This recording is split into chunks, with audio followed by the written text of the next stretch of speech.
الحمد لله رب العالمين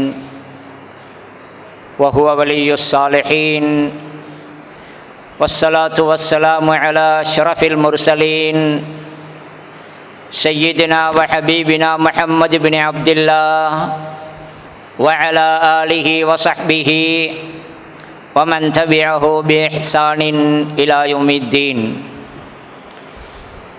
எல்லா புகழும் வல்லவன் அல்லாஹ் ஒருவனுக்கே. அவன் தனித்தவன், இணை துணை அற்றவன். எல்லா படைப்புகளையும் படைத்து பரிபாலிக்கக்கூடிய வணக்கத்துக்குரிய ஒரே நாயன். சலாத்தும் சலாமும் இறுதி தூதர் அவர்கள் மீதும் அவர்களது குடும்பத்தார், தோழர்கள், கியாம நாள் வரை அன்னாரை பின்பற்றி நடக்கக்கூடிய முஸ்லிமான முஃமினான ஆண் பெண்கள் அனைவர் பேரிலும் உண்டாவதாக. ஜும்ஆ கடமைக்காக வந்திருக்கும் அல்லாஹுவின் நல்லடியார்களே, எமது வாழ்க்கையில் எல்லா நேரங்களிலும் எல்லா இடங்களிலும் வல்ல அல்லாஹுவை பயந்தே அவனது கோபமும் தண்டனையும் எமக்கு ஏற்படாத விதத்தில் நாம் நடந்து கொள்வோமாக. எமது வாழ்க்கையை அந்த தக்குவாவின் அடிப்படையில் அமைத்து கொள்ள எல்லாம் வல்ல அல்லாஹ் எனக்கும் உங்களுக்கும் அருள் புரிவானாக. அன்பிற்குரிய இஸ்லாமிய சகோதரர்களே, புனிதமான ரமதான் மாதத்தில் நாம் இருக்கிறோம். பொதுவாகவே ரமதான் காலத்தில் நல்லமல்கள் செய்வதற்கான ஆர்வம், பாவங்களை விடுவதில் அக்கறை என்பது பொதுவாகவே உள்ளத்தில் ஏற்படுவதை நாங்கள் பார்க்கலாம்.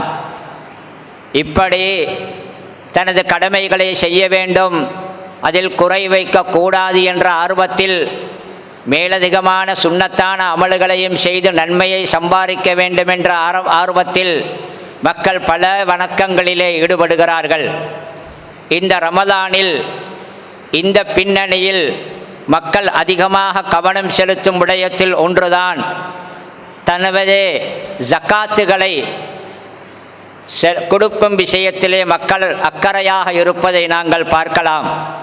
ஜக்காத்து கொடுப்பதற்கு தகுதியுள்ளவர்கள் அதை கொடுப்பதில் ஆர்வம் செலுத்துவதையும், ஜக்காத்தை சேகரிப்பதில் அதை சேகரிப்பவர்கள் ஆர்வம் செலுத்துவதையும் இந்த ரமதானில் நாங்கள் காணலாம்.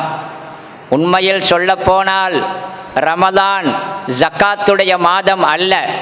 ரமதான் என்பது ஜக்காத்துக்கு மாத்திரமுள்ள அல்லது ரமதானில் தான் ஜக்காத்து செலுத்த வேண்டும் என்பதற்குள்ள மாதம் அல்ல.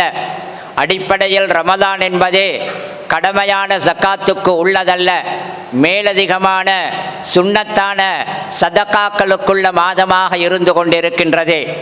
இரண்டுக்கும் இடையில் வித்தியாசம் இருந்தாலும் பொதுவாகவே ஜக்காத்து விஷயத்திலே இந்த மாதத்தில் அக்கறை செலுத்தப்படுவதன் காரணமாக நாம் இன்றைக்கு ஜக்காத்துடைய முக்கியத்துவத்தை பற்றியும் அதில் நாம் எவ்வளவு கவனம் செலுத்த வேண்டிய தேவை இருக்கின்றது என்பது பற்றியும், அந்த ஜக்காத்து சரியான முறையில் நிறைவேற்றப்பட்டு அதனுடைய இலக்குகள் சரியாக அடையப்பட வேண்டும் என்பதை பற்றியும் நாம் சில விடயங்களை கவனத்தில் எடுத்துக்கொள்வோம்.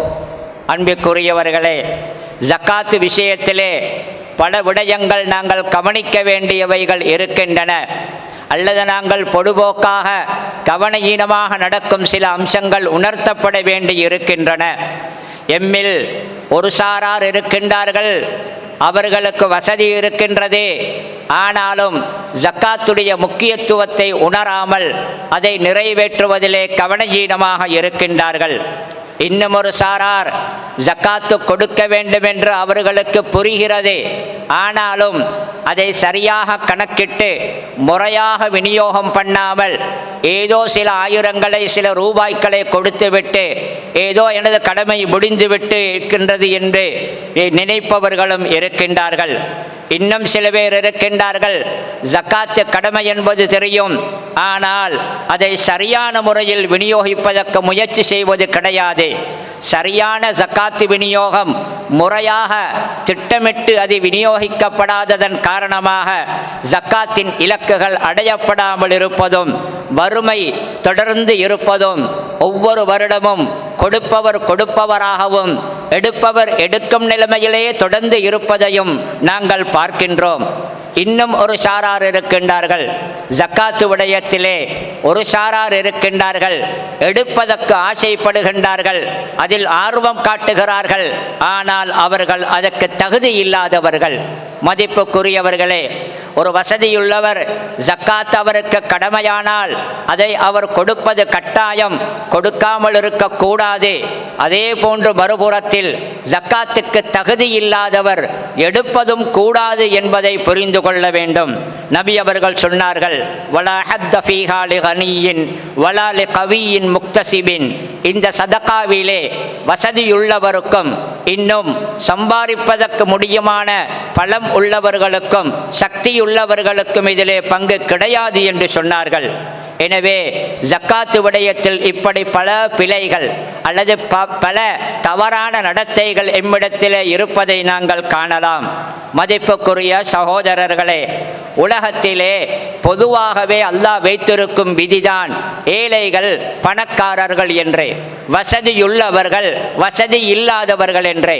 தனது தேவை நிறைய இருக்கின்றது, நிறைவேற்றிக் கொள்ள பணம் கிடையாதே என்று இருப்பவர்கள் ஒரு சாரார், தமக்கு பணம் நிறைய இருக்கின்றது, தேவைகள் இல்லையே என்று இருப்பவர்கள் போன்ற ஒரு சாரார். இப்படி ஏற்றத்தாழ்வையும் வித்தியாசத்தையும் அல்லாஹ் வைத்திருக்கின்றான். இந்த வர்க்க பேதம் இருக்கின்றதே, இந்த வித்தியாசம், பணக்காரர்கள் ஏழைகள் என்பது இன்றைய உலகத்திலே பொதுவாகவே இன்றைக்கும் தான் இந்த இரண்டு சாராருக்கும் இடையிலே இருக்கக்கூடிய இடைவெளியை குறைப்பதற்கு, பணக்காரர்களுக்கும் ஏழைகளுக்கும் இடையிலே நல்ல ஒரு புரிந்துணர்வை அல்லது ஒரு நல்ல எண்ணத்தை ஏற்படுத்துவதற்கு எத்தனையோ தத்துவங்கள், எத்தனையோ சித்தாந்தங்கள் உருவாகி இருக்கின்றன. ஆனால் அவைகள் அனைத்துமே தோல்வியடைந்ததாகத்தான் நடைமுறையில் நாங்கள் காணுகிறோம். பொதுவாகவே ஏழை பணக்காரருக்கு இடையிலே பொதுவான ஒரு விரிசல் அல்லது தூரம் இருக்கின்றது. பணக்காரன் பணத்தை தாராளமாக வைத்துக்கொண்டு நிறைய அனுபவித்துக் கொண்டு ஆடம்பரமாக வாழுகிறான். அவனது அடுத்த வீட்டில் அடுத்த நேரத்துக்கு உணவு இல்லாத ஏழை வசிக்கின்றான். இப்படி இருக்கும் நேரத்திலே இந்த ஏழை அந்த பணக்காரனை பார்த்து பொறாமைப்படுகின்றான், அவனை வெறுக்கின்றான். அவர் வைத்துக்கொண்டு எமக்கு தராமல் இருக்கின்றார் என்று அவன் மீது வெறுப்பு ஏற்படுகின்றது. இந்த வெறுப்பு பொறாமையாக மாறுகின்றது. அதே பொறாமை அந்த பணக்காரரை பற்றி பலதையும் சொல்லுவதற்கும் இல்லாத பொல்லாதவைகளை அபாண்டங்களை சுமத்துவதற்கும் கூட இந்த ஏழையை தூண்டிவிடுகின்றது. இந்த நிலைமை ஏழை பணக்காரர்களுக்கு இடையிலே ஒற்றுமையில்லா தன்மையும் அவர்களுக்கு இடையிலே நல்ல எண்ணம் இல்லாத நிலைமையையும் ஏற்படுத்துகின்றது. இது ஒரு வீட்டுக்கும் அடுத்த வீட்டுக்கும் மாத்திரமல்ல சகோதரர்களே, ஒரு நாட்டுக்கும் அடுத்த நாட்டுக்கும் என்று இன்றைய சர்வதேச அமைப்பிலே பல நாடுகளில் இருக்கும் பிரச்சனைகளை நாங்கள் பார்த்தால், நாடுகளுக்கு இடையிலான பிரச்சனைகளுக்கான பிரதான காரணம் இந்த ஏழை பணக்காரன் என்கிற வித்தியாசம்தான். சொகுசு வாழ்க்கையில் வாழக்கூடிய ஆடம்பரம் உள்ள ஒரு வர்க்கத்தினரும் வசதி இல்லாமல் கஷ்டப்படும் ஒரு வர்க்கத்தினரும் இவர்களுக்கு இடையிலே உள்ள இந்த பேதங்களும் அல்லது அவர்களுக்கு இடையிலே வரக்கூடிய விரிசல்களும் நிறைய பிரச்சனைகளை கொண்டு வருவதை நாங்கள் பார்க்கின்றோம். இஸ்லாம் ஒன்றுதான் இந்த விடயத்துக்கான அழகான தீர்வை பொருளாதாரத்திலே சொல்லி இருக்கின்றது. அதுதான் இந்த ஜக்காத் என்ற சமூக பொருளாதார திட்டமாக இருந்து கொண்டிருக்கின்றது. என்னதான் பணம் இருந்தாலும் அவர் எமக்கும் தருகின்றாரே எனும் பொழுது அந்த ஏழைக்கு அந்த பணக்காரனின் மீது நல்லெண்ணம் வருகின்றது. அந்த நல்ல எண்ணம் எத்தனையோ பிரச்சனைகள் இந்த இரண்டு வர்க்கத்துக்கு இடையிலே ஏற்படுவதை இல்லாமல் செய்து விடுகின்றது. மதிப்புக்குரிய சகோதரர்களே, ஜக்காத் என்ற சொல்லுக்கு இரண்டு அர்த்தங்கள் இருக்கின்றன. ஒன்று பரிசுத்தப்படுத்துவது என்ற ஒரு அர்த்தம், இன்னும் ஒன்று வளர்ச்சி அடைய செய்வது, அபிவிருத்தி அடைய செய்வது என்பது இன்னும் ஒரு அர்த்தம். இந்த இரண்டு அர்த்தத்தையும் ஜக்காத் சரியான முறையில் கொடுக்கப்பட்டால் கொடுப்பவர்கள் தரப்பிலும் எடுப்பவர்கள் தரப்பிலும் இந்த இரண்டு அர்த்தத்தையும் எங்களுக்கு பார்க்கலாம்.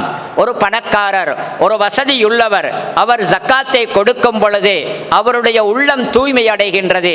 எதிலிருந்து தெரியுமா?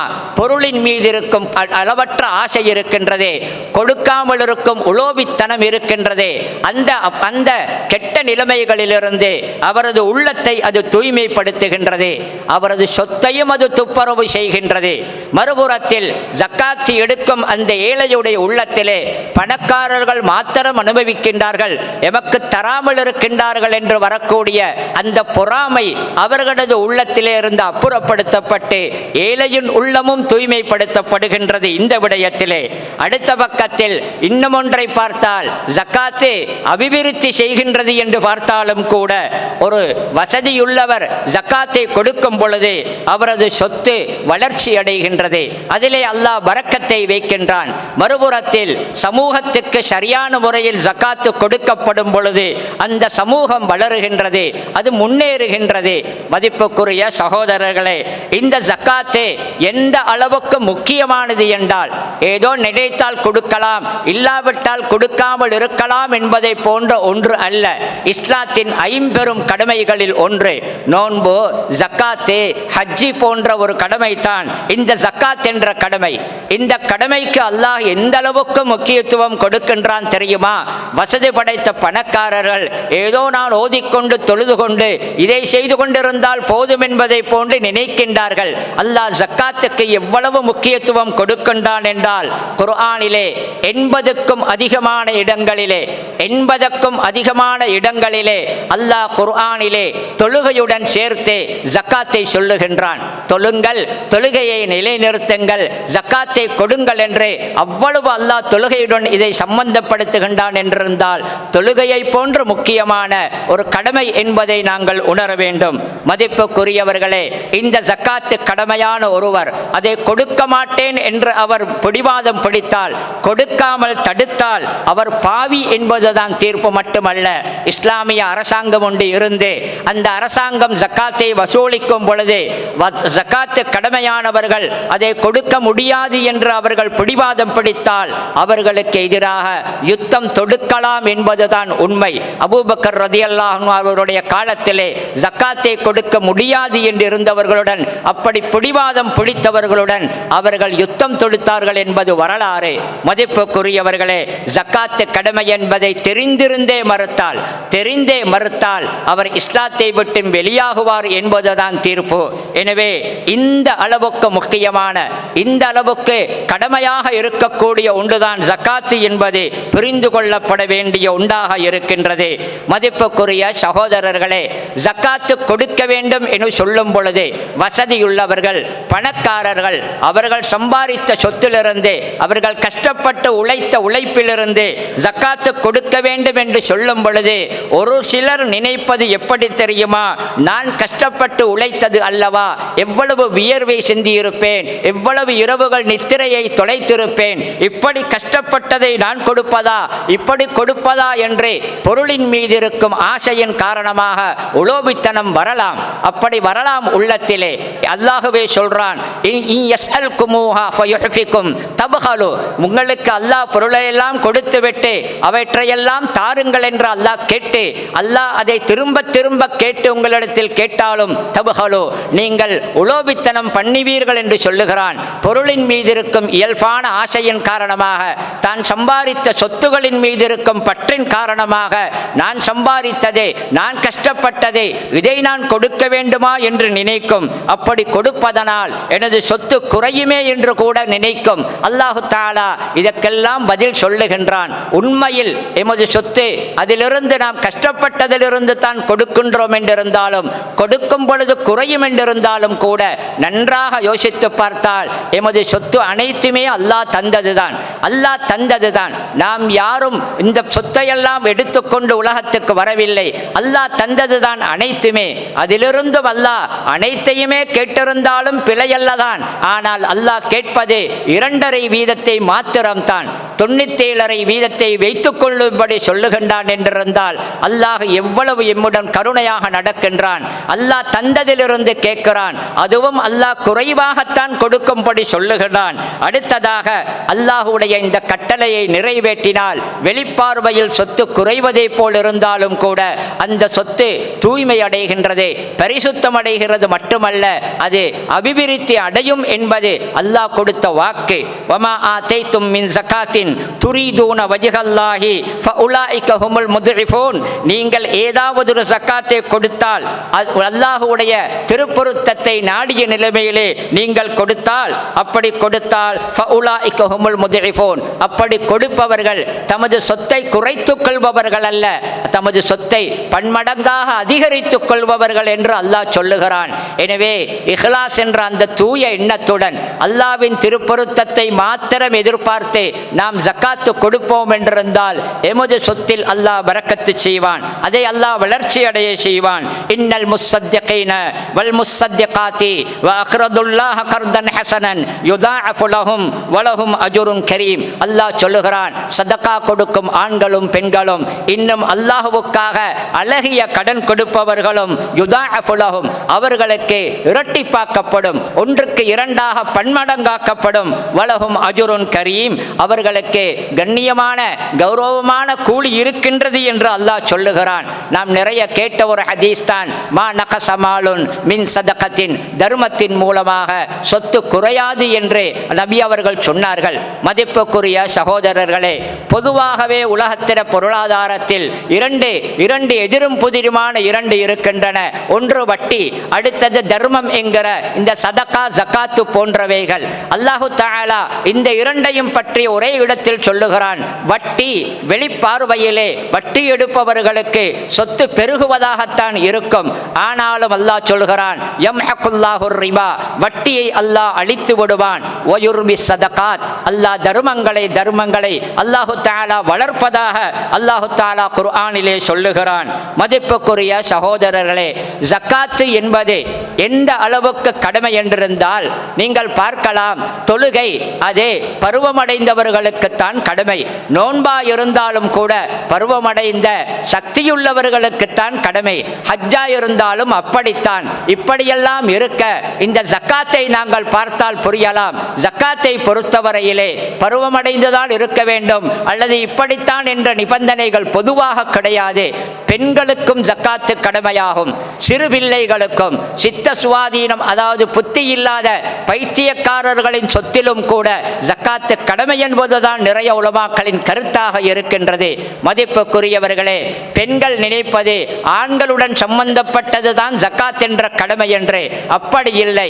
ஒரு பெண்ணிடத்திலே சேமிப்பாக ஜக்காத்துடைய தொகை பணம் இருந்து அது ஒரு வருடம் கழிந்து விட்டால் அந்த பெண் அந்த ஜக்காத்திலிருந்து தனது பணத்திலிருந்து அவள் ஜக்காத்து கொடுக்க வேண்டும். ஒரு பெண் வியாபாரம் செய்கின்றாள் என்று வைத்துக் கொள்ளுங்கள். அப்படி என்றிருந்தால் அவளும் ஜக்காத்து விடயத்தில் கவனம் செலுத்த வேண்டும். பெண்களுக்கே உரிய அவர்களுக்கு சொந்தமான சொத்திலும் அதே ஜக்காத்துக்குரியதாக வரக்கூடிய நிலைமை வரலாம். அதே போன்றுதான் சிறு பிள்ளைகளாக இருந்தாலும் கூட, சிறு பிள்ளைகள் பருவமடையாதவர்களுக்கு நோன்பு கடமை கிடையாது, தொழுகை கடமை கிடையாது. ஆனாலும் அவர்களுக்கு என்று தனியாக சொத்துகள் இருந்தால், உதாரணமாக ஒரு தந்தை மூத்தாகிவிட்டார், அவரது சின்ன பிள்ளைகளின் பெயரிலே அவரது சொத்துகள் பிரிக்கப்பட்டு அவர்களின் பெயரிலும் சொத்துக்கள் இருந்து அது ஜக்காத்து சம்பந்தப்பட்ட சொத்தாக இருந்தால் அதுக்கு வருடம் முடியும் பொழுது அதற்கான ஜக்காத்து கொடுக்கப்பட வேண்டும். பொறுப்பானவர்கள் அதை பார்த்து அதை கணக்கு பார்த்து செலுத்த வேண்டும் என்பதுதான் சட்டம். எனவே ஜக்காத்து இந்த அளவுக்கு கிட்டத்தட்ட எல்லோருக்குமே பருவ வித்தியாசங்கள், வயது வித்தியாசங்கள் இல்லாமல் கடமையாக கூடிய ஒன்றாக இருந்து கொண்டிருக்கின்றது.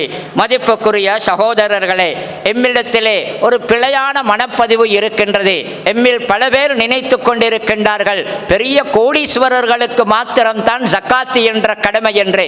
அப்படி அல்ல சகோதரர்களே, கோடீஸ்வரர்களுக்கு மாத்திரமல்ல, நன்றாக பார்த்தால் ஒரு சில லட்சங்கள் இருந்தாலும் கூட ஜக்காத்து கடமையாகலாம் சில கணிப்பீட்டுகளின் படிக்கு. எனவே வியாபாரம் செய்பவர்களும் தான் அல்லது சேமித்து பணத்தை வைத்திருப்பவர்களும் தான் ஒரு முறை தன்னைத்தானே கேட்டு உலமாக்களை அணுகி கேட்டுக்கொள்ள வேண்டும். எனக்கு இப்படி இருக்கின்றது, இப்படி சொத்து இருக்கின்றது, அல்லது இந்த வியாபாரத்தில் இவ்வளவு இருக்கின்றது பொருட்கள், எனவே எனக்கு ஜக்காத்து கடமையாகுமா என்பதை கேட்டுக்கொள்ள வேண்டும். வெறுமனே ஊரிலே வளமையாக ஜக்காத்து கொடுக்கும் ஹாஜியார்கள் மாத்திரம் அவர்கள் கொடுப்பார்கள், எனக்கு அதிலே கடமை கிடையாது போன்று நடப்பது கூடாது சகோதரர்களே.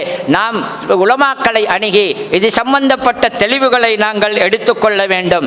எம்மிலே சில பேர் இருக்கின்றார்கள், அவர்கள் வியாபாரத்துடைய காலத்திலே அவர்கள் வியாபாரிகள், அவர்கள் இலாபம் கிடைக்கும் காலத்தில் மாத்திரம் ஜக்காத்தை பற்றி சிந்திப்பார்கள். வியாபாரம் நன்றாக போய் லாபமீட்டும் காலத்திலே ஜக்காத்தை பற்றி சிந்திப்பார்கள். அந்த வருடத்திலே நஷ்டம் இருந்திருந்தால் அதை பற்றி சிந்திக்க மாட்டார்கள். வியாபாரம் என்றால் லாபம் வரும், நஷ்டம் வரும், அது இயல்பு. ஆனால் வியாபாரம் செய்பவர்கள் அவர்கள் சரியாக வருடம் முடியும் பொழுதே அந்த வியாபார பொருட்களை கணக்கிட்டு அதிலே ஜக்காத்துடைய அளவுக்கான பொருள் இருக்கும் என்றிருந்தால் அவர்கள் ஜக்காத்து கொடுக்க வேண்டும். வியாபாரத்தில் லாபம் வந்ததோ நஷ்டம் போனதோ என்பதை கவனிக்க கூடாது.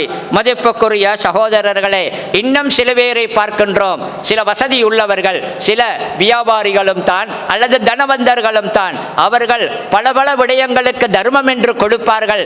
ஆனால் ஜக்காத்தை யோசிக்க மாட்டார்கள். தர்மங்கள் சுன்னத்தான தர்மங்களை யோசிப்பதற்கு முன்னால் ஜக்காத்து என்ற கடமையை பற்றி சிந்திக்க வேண்டிய தேவை இருக்கின்றது. மதிப்புக்குரியவர்களே, ஜக்காத்தை வைத்து ஜக்காத்து கடமையான ஒருவர் அந்த ஜக்காத்தை கொடுக்காமல் இருப்பது என்பது பாரதூரமான ஒரு குற்றம். அதற்கான எச்சரிக்கை குர்ஆனில் கடுமையாகவும் ஹதீஸில் கடுமையாகவும் வந்திருப்பதை நாங்கள் பார்க்கலாம். வல்லதீன யக்னிஸூன الذهب والفضة ولا ينفقونها في سبيل الله فبشرهم بعذاب أليم يوم يحمى عليها في نار جهنم فتكوى بها جباههم وجنوبهم وظهورهم هذا ما كنزتم لأنفسكم فذوقوا ما كنتم تكنزون. இந்த ஆயத்து பலமுறை நாங்கள் கேட்டிருப்போம். அல்லாஹ் சொல்லுகிறான், ஒரு சிலர் இருக்கின்றார்கள், அவர்கள் தங்கத்தையும் வெள்ளியையும் சேமித்து வைத்திருப்பார்கள். அப்படி வைத்துக்கொண்டு அதை அல்லாஹ்வுடைய பாதையிலே செலவழிக்காமல் இருப்பார்கள். அப்படிப்பட்டவர்களுக்கு ஃபபஷ்ஷிருஹும் பிஅதாபின் அலீம், நோவினை கொடுக்கக்கூடிய வேதனை அவர்களுக்கு இருக்கின்றது என்ற நற்செய்தியை அவர்களுக்கு சொல்லுவீராக. அந்த எப்படி வேதனை தெரியுமா? எந்த நாளில் தெரியுமா? யௌம யுஹ்மா அலைஹா ஃபீ நாரி ஜஹன்னம் ஃபத்துக்வா பிஹா ஜிபாஹுஹும் வ ஜுனூபுஹும் வ துஹூருஹும். எந்த பணத்தை வைத்துக்கொண்டு, எந்த சொத்தை வைத்துக்கொண்டு அதில் ஆடம்பரமாக வாழ்ந்து அதில் வசதியான வாழ்க்கையில் படுத்து புரண்டு எழும்பி இப்படியெல்லாம் அனுபவித்திருப்பார்களே, அதே சொத்து மறுமையில் நரக நெருப்பில் அது அப்படியே சூடாக்கப்படும். அந்த தங்கமும் வெள்ளியும் சூடாக்கப்பட்டு எந்த சொத்தை வைத்துக்கொண்டு புரண்டு புரண்டு அவர்கள் அனுபவித்தார்களோ அதே உடம்பிலே அவர்களது நெற்றிகளிலும் அவர்களது விலாப்பகுதிகளிலும் அவர்களது முதுகுகளிலும் அதனால் சூடு போடப்படும். சூடு போடும் பொழுது அவர்களுக்கு சொல்லப்படும், ஹாதாமா கனஸ்தும் லி அன்ஃபுசிக்கும், இதுதான் உங்களுக்கு என்று நீங்கள் சேமித்து உங்களுக்கு என்று நீங்கள் பத்திரப்படுத்தி வைத்தது. ஃபதூகு மா குன்தும் தக்னிஸூன், நீங்கள் சேமித்து வைத்த இவைகளை ஏழைகளுக்கும் தகுதியானவர்களுக்கும் கொடுக்காமல் நீங்களே உங்களுக்கு என்று வைத்துக்கொண்டு அனுபவித்தீர்களே, இவைகளை இன்றைக்கு நீங்கள் அனுபவியுங்கள் என்று நெருப்பு வேதனை கொடுக்கப்படும் என்பதை அல் குர்ஆன் சொல்லுகின்றது. மதிப்புக்குரிய சகோதரர்களே, ஜக்காத்து கொடுக்காமல் இருப்பது என்பது கடமையானவர்கள் இதை கொடுத்தால் குறையுமோ அல்லது அதில் கவனமில்லாமல் அதை விட்டு விடுவது என்பது சாதாரணமான ஒன்று அல்ல. இன்று இங்கு சுகம் தரக்கூடிய இந்த சொத்து, இந்த செல்வம், இந்த வாகனம், இந்த மாட மாளிகைகள் எல்லாமே நாளைக்கு நெருப்பாக மாறும் நிலைமை வரும். அல்லாஹ் அதை விட்டும் காப்பாற்ற வேண்டும் என்றிருந்தால் இந்த கடமை சரியாக நிறைவேற்றப்பட வேண்டும். நபி அவர்கள் சொன்னார்கள் தானே, மன் ஆத்தாஹுல்லாஹு மாலன் ஃபலம் யுஅத்தி ஸகாத்தஹு முஸ்ஸில லஹு யௌமல் கியாமத்தி சுஜாஅன் அக்ரஅ லஹு ஸபீபத்தானி யுதவ்விகுஹு யௌமல் கியாமத்தி ثم يأخذ بلهزمتيه ثم يقول أنا مالك أنا كنزك ثم تلا ولا يحسبن الذين يبخلون بما آتاهم الله من فضله هو خيرا لهم بل هو شر لهم سيطوقون ما بخلوا به يوم القيامة. நபி அவர்கள் சொன்னார்கள், யாராவது ஒருவருக்கு அல்லாஹ் பணத்தை சொத்தை கொடுத்து அதனுடைய ஜக்காத்தை அவர் கொடுக்காமல் அவர் அப்படியே அந்த சொத்தை வைத்துக் கொண்டிருந்து அனுபவித்திருந்தால் என்ன நடக்கும் தெரியுமா? அந்த சொத்து நாளைக்கு சுஜாஅன் அக்ரஅ, வழுக்கை தலையுள்ள கடுமையான விஷமுள்ள ஒரு பாம்பாக அவர் அவருக்கு அந்த சொத்து மாற்றப்படும். அந்த பாம்பு கடுமையான விஷமுள்ளதாக இருக்கும். அக்ரா என்றால் தலையிலே முடியில்லாத தட்டை தலை என்று சொல்லுவார்கள். வெள்ளை நிறமுள்ள தலை கொண்ட பாம்பு. ஒரு பாம்பிலே விஷம் எந்த அளவுக்கு இருக்கின்றதோ அந்த அளவுக்கு அதனுடைய தலைப்பகுதி வெண்மையாக இருக்கும். கடுமையான விஷமுள்ள அதனுடைய 2 கண்களுக்கு மேலால் 2 புள்ளிகள் உள்ள அந்த பாம்பு, அந்த அப்படி ஒரு பாம்பாக அவனது சொத்து உருமாற்றப்படும். அதற்கு பின்னால் அந்த பாம்பு என்ன செய்யும் தெரியுமா? சும்ம யஹுது பிலிஹிஸிமதைஹி சும்ம யகூலு அன மாலுக அன கன்சுக. அந்த பாம்பு அப்படியே அவனை சுற்றி அவனது வாயின் 2 பகுதிகளையும் அப்படியே பிடித்து அவனது வாய்க்குள் தனது விஷத்தை கக்கிக் கொண்டு அவனுக்கு வேதனை கொடுத்து அது சொல்லும், அனமாலுக்க, நான் தான் உனது சொத்து, அன கன்சுக, நான் தான் உனது சேமித்து வைத்திருந்த அந்த உனது சொத்து என்று சொல்லும். நபி அவர்கள் இதை சொல்லிவிட்டு பின்னால் உள்ள ஆயத்தை ஓதி காட்டினார்கள். அல்லாஹ் கொடுத்த, அல்லாஹ்வுடைய அருளிலிருந்து அவன் கொடுத்த சொத்திலிருந்து செலவழிக்காமல் உலோபித்தனம் பண்ணியவர்கள் அது அவர்களுக்கு நல்லது என்று நினைக்க வேண்டாம். பல்ஹுவ ஷர்ருல் லஹும், அது அவர்களுக்கு கெடுதிதான். சயுதவ்வகூன மா பகிலு பிஹி யௌமல் கியாமா, அவர்கள் உலோபித்தனம் பண்ணிய அந்த சொத்து அவர்களுக்கு நாளைக்கு கழுத்தை வளைத்து கொண்டு அவர்களை சுற்றி கொள்ளும் என்ற கருத்தை அல்லாஹு தஆலா கூறுகிறான். மதிப்புக்குரிய சகோதரர்களே, ஜக்காத்து கவனிக்கப்பட வேண்டிய ஒரு கடமை, அது கவனமாக செலுத்தப்பட வேண்டிய ஒரு கடமை என்பதை நாங்கள் உணர வேண்டும்.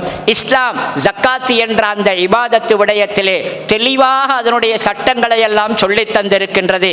என்ன என்ன பொருள்களில் ஜக்காத்துக்குள்ள பொருள்கள் என்பதையும், அந்த பொருள்கள் எவ்வளவு இருந்தால் அதிலே ஜக்காத்து கொடுக்க வேண்டும் என்பதையும், எவ்வளவு காலம் இருந்தால் கொடுக்க வேண்டும் என்பதையும், அதிலிருந்து எவ்வளவு கொடுக்கப்பட வேண்டும் என்பதையும், அதற்கு தகுதியானவர்கள் யார் யார், அந்த தகுதியானவர்கள் யார் என்பதையும் எல்லாவற்றையுமே இஸ்லாம் அருமையாக மிக தெளிவாக எங்களுக்கு விளங்கப்படுத்தி இருக்கின்றது.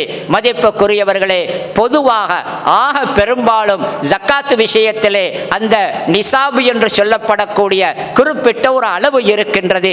வெறுமனே ஒரு சில ஆயிரங்கள் இருந்தால் மாத்திரம் ஜக்காத்து கடமையாகாது. குறிப்பிட்ட அந்த அளவு இருக்க வேண்டும், அது குறிப்பிட்ட காலமும் இருக்க வேண்டும். ஆக பெரும்பாலும் 1 வருடம் இருக்க வேண்டும் என்பதுதான். அந்த 1 வருடம் கூட எப்படி கணிக்கப்பட வேண்டும் தெரியுமா?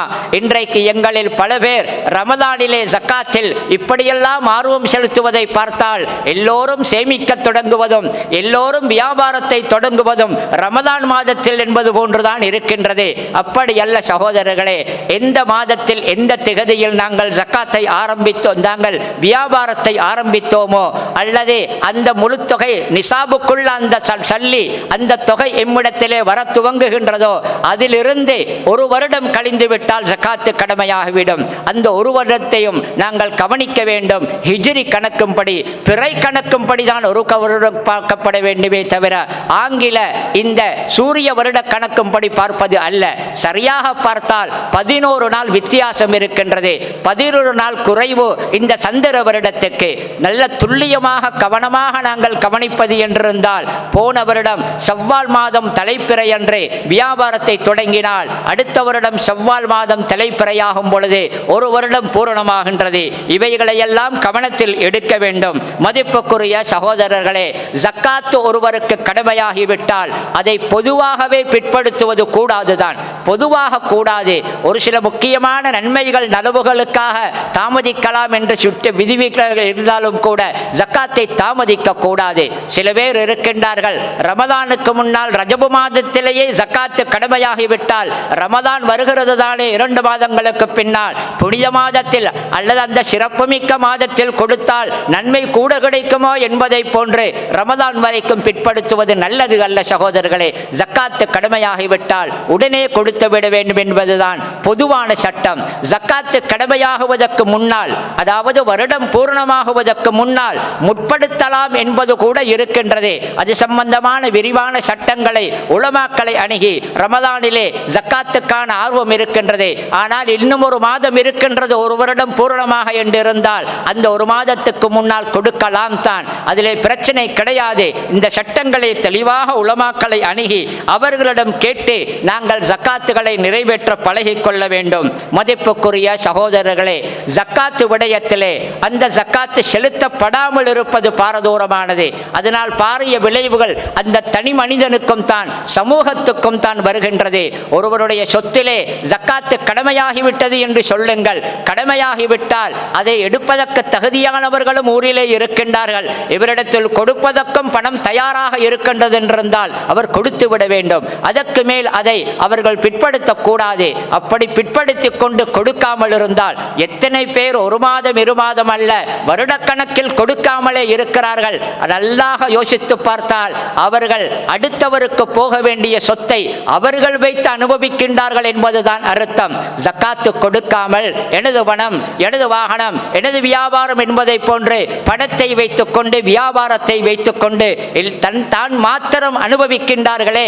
வருடங்கள் போக போக அந்த ஏழைகளுக்கும் ஜக்காத்து உரியவர்களுக்கும் கொடுக்காமல் இவர்களுடைய சொத்திலே இருக்கும் அந்த பங்கு உண்மையில் யோசித்து பார்த்தால் இவர்களுடையதல்ல, அடுத்தவனின் சொத்தை வைத்துக் கொண்டு அனுபவிப்பதை போன்ற ஒரு நிலைமை தான் என்பதை ஜக்காத்திலே கவனஈனமாக இருப்பவர்கள் உணர வேண்டும். மதிப்புக்குரிய சகோதரர்களே, ஜக்காத்து என்பது இன்னொரு விஷயமும் இருக்கின்றது. அது சரியாக திட்டமிட்டப்பட்டு முறையாக அது விநியோகிக்கப்பட வேண்டும். மதிப்புக்குரியவர்களே, ஜக்காத்து விநியோகிப்பதிலே சரியான ஒரு திட்டம் இல்லாதது காரணத்தினால், சரியான முறையில் ஒழுங்காக அது விநியோகிக்கப்படாததன் காரணத்தினால் ஏழை என்றைக்குமே ஏழையாக இருக்கும் நிலைமையை நாங்கள் பார்க்கின்றோம்.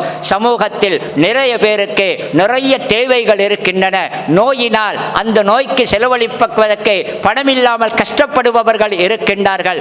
இன்னும் கடனாளிகள் என்று பல பேர் இருக்கின்றார்கள். எத்தனையோ தேவையுள்ளவர்கள் சமூகத்திலே இருக்கின்றார்கள். தான் வாழ்வதற்கென்று ஒரு சிறிய வீட்டை கூட கட்டிக்கொள்ள முடியாத வசதியற்றவர்கள் இருக்கின்றார்கள். அவர்களுக்காக நாங்கள் எமது ஜக்காத்துகளை கணக்கு பார்த்து கொடுக்க வேண்டும். மதிப்புக்குரியவர்களே, எல்லோருமே வந்து கேட்க மாட்டார்கள். ஜக்காத்து தகுதியான ஒருவர், ஜக்காத்து எடுக்க தகுதியான ஒருவர் ஒரு முதலாளியிடம் போய் ஜக்காத்து இருந்தால் தாருங்கள் என்று கேட்பது அடிப்படையில் பிழை அல்ல. அடிப்படையில் பிழை அல்ல. கேட்கலாம் தான், கேட்காமல் இருப்பது நல்லது என்றிருந்தாலும் கேட்கலாம் தான். ஆனால் எல்லோருமே கேட்க மாட்டார்கள்.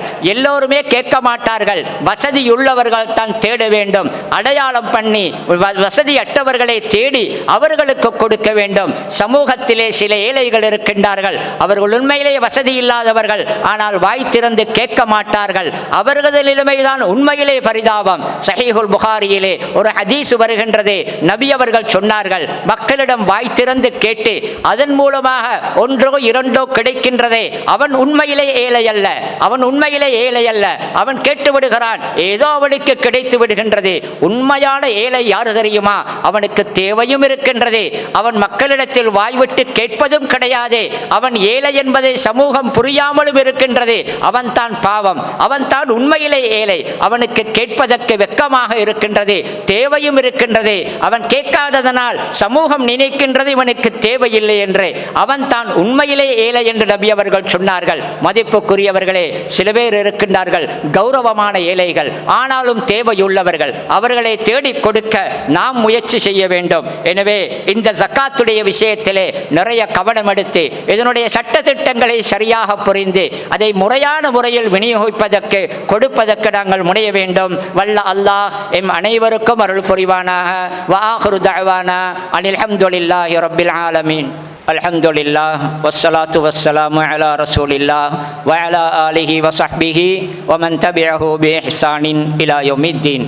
மதிப்புக்குரிய சகோதரர்களே, ஜக்காத்து விநியோகம் என்பது, ஜக்காத்தை கொடுப்பது என்பது அடிப்படையில் அதே சரியான முறையில் நிர்வகிக்கப்பட்டு ஒரு கூட்டு முயற்சியில், ஒரு குழு முயற்சியில் விநியோகிக்கப்படுவது தான் ஜக்காத்தின் அடிப்படை முறையாக இருக்கின்றது. இஸ்லாமிய ஆட்சி நடக்கும் ஒரு நாடாக இருந்தால் அந்த நாட்டிலே அரசாங்கம் ஜக்காத்து யார் யாருக்கு கடமையாகின்றது என்று வசதியானவர்கள் விடயத்திலே விவரங்களை திரட்டி, யாரெல்லாம் தகுதியானவர்கள் என்று எடுப்பவர்களுடைய அந்த விவரங்களை திரட்டி, அதற்கு பின்னால் வசதியானவர்களிடத்திலிருந்து அந்த சொத்துக்களை சேகரிப்பதற்கு என்று அதற்கான ஏற்பாடுகளை பண்ணி அதற்கு பின்னால் யார் யாருக்கு எவ்வளவு கொடுக்க வேண்டும் என்பதையெல்லாம் அதை திட்டமிட்டு அரசாங்கம் ஒன்றுதான் அதை விநியோகிக்கும். இதுதான் அடிப்படை. இஸ்லாமிய அரசாங்கம் ஒன்று இருந்தால் இதுதான் முறை. ஜக்காத்துக்கு என்று ஒரு பெரிய அமைச்சு அல்லது அதற்கென்று நிறைய இலாக்காக்கள், அதற்கு என்று நிறைய பிரிவுகள் இப்படி வேலை செய்யும் ஒரு அமைப்பாக குறைவாகத்தான் ஜக்காத்து இருக்கும். ஆனால் அந்த நிலைமை எமக்கு இல்லாவிட்டாலும் கூட எமது ஊர்களிலே நாங்கள் பார்க்கின்றோம், தன்னார்வலர்களாக சில சமூக அமைப்புகள் ஜக்காத்தை சேகரித்து கூட்டு ஜக்காத்து என்ற அமைப்பிலே அவர்கள் சேகரித்து விநியோகிக்கும் உரிமையை நாங்கள் காணுகின்றோம். உண்மையிலே இது பாராட்டப்பட வேண்டிய ஒன்றுதான். ஜக்காத்தை அவர்கள் சேகரித்து ஜக்காத்துக்கு தகுதியானவர்களை அவர்கள் இனம் கண்டு அவர்கள் பங்கீடு செய்கின்றார்கள் என்றிருந்தால் இது உண்மையிலே ஒரு நல்ல பணிதான். இந்த பணி நடக்கும் விஷயத்திலே நாங்கள் சில விடயத்தை கவனிக்க வேண்டும். ஒன்று, ஒருவரிடத்தில் வசதி இருக்கின்றது, அவரிடம் ஜக்காத்தும் இருக்கின்றது என்றிருந்தால் இப்படி ஒரு கூட்டு ஜக்காத்து முயற்சியில் தான் கொடுக்க வேண்டும் என்ற கட்டாயம் கிடையாது. அவர் தனியாக கொடுத்தாலும் பரவாயில்லை தான். ஆனாலும் வசதியுள்ளவர்கள் இப்படி கூட்டு அமைப்பிலே ஜக்காத்து சேகரிக்கப்படும் பொழுது அவர்களுக்கு ஒத்துழைப்பது நல்லது. தமது ஜக்காத்தை அவர்களிடம் ஒப்படைப்பது அல்லது அதில் ஒரு பகுதியையாவது அவர்களிடம் கொடுப்பது நல்லது. ஏன் தெரியுமா? வசதியுள்ளவர்கள் எல்லோருக்குமே வசதி இல்லாத தேவையானவர்களுடைய விவரமெல்லாம் துல்லியமாக திரட்ட முடியாது.